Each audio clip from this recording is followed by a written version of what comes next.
Hello everyone, welcome back to my channel The Green Gunner. I'm your host Sadhumayu and I hope you all are doing well today. Today I'll bring you match analysis of Cricket World Cup 23 match between South Africa and Sri Lanka. And what a contest it was. Full on run fest. Total approximately 750 runs were scored in a day in a high quality, high scoring match. Okay, forget you are supporting either South Africa or Sri Lanka. That match even had neutrals glued to the TV screens. Now let's get into the match review. So the fourth fixture of 2023 Cricket World Cup took place in Delhi on the 7th of October between two teams who are fairly inconsistent with their recent forms and are looking to build up on their past reputation. Sri Lanka won the 96 World Cup and South Africa has never won a World Cup, but on previous occasions they had been considered favorites to win the World Cup. 99, 2001, sorry, 2003, 2007, etc. etc. Right now, based on current form, both teams sit behind the likes of England, India, and Australia. Anyways, talking about this fixture, in a thrilling cricket match, South Africa's batters put on an amazing show against Sri Lanka, winning by a massive 102 runs in their World Cup opener in Delhi. The game was packed with action, featuring three incredible centuries that left everyone impressed.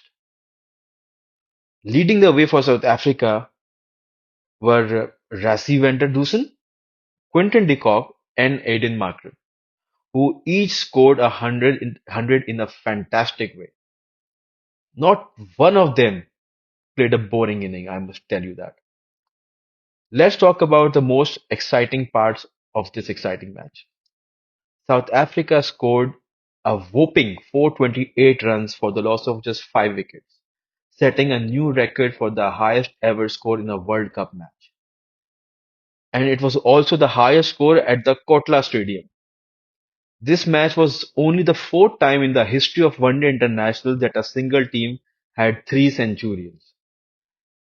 Aiden Markram made history with his century, taking just 49 balls to do it, making it the fastest century in the World Cup history, beating Kevin O'Brien's record.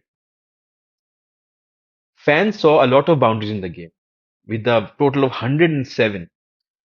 That tells you what a high quality match it was. 107 boundaries, which is the most ever in a World Cup match. This game also had most runs scored in a men's ODI World Cup match, beating the previous record of 714 runs in a game between Australia and Bangladesh in 2019. While the bowlers had a tough day, the match turned into thrilling competition between the batsmen. Even though Sri Lanka lost by a big margin, they played well in what seemed like an impossible chase. Kusal Mendes was the star for Sri Lanka, scoring a quick 76 of just 42 balls and reaching his 50 at a record low total of 54 runs. Mendes and his teammates hit 9 sixes in the first 10 overs, which was just one less than the record set by the West Indies. Charit Asalanka and Dasun Shanaka also scored 50s for Sri Lanka, keeping their hopes alive for a short while.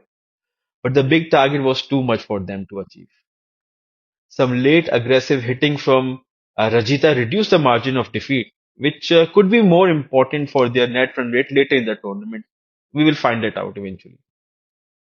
However, this day truly belonged to the South African batsmen, especially Aiden Markram, whose 106 of 54 balls showed a perfect mix of power and precision. Markram's performance was so impressive that it overshadowed the centuries scored by de Kock and van der Dusen, who together made a strong partnership of 204 runs for the second wicket. The only relief for Sri Lanka came early when they dismissed Temba Bavuma. Even though he's the captain, I still believe he's the weakest link. I'm sorry, if he wasn't the captain, he wouldn't be playing in the South African lineup. Although South Africa had a somewhat slow start in the first 10 overs, they picked up the pace and scored 88 runs in the next 10 overs, followed by 85 in the 10 after that. The last 10 overs were a real showstopper, with South Africa scoring a massive 137 runs, leaving no doubt about their dominance. What a game it was. See, Sri Lanka, they did not uh, bat badly. The score of 320 odd is still a very good uh, total, no matter if you're scoring first or you're chasing. It's just that South Africa's total was massive and Sri Lanka fell short. So, this is all for today. I hope you liked the video. Please feel free to leave your comments in the comment section below. Subscribe to the channel if you haven't already, and I'll see you soon.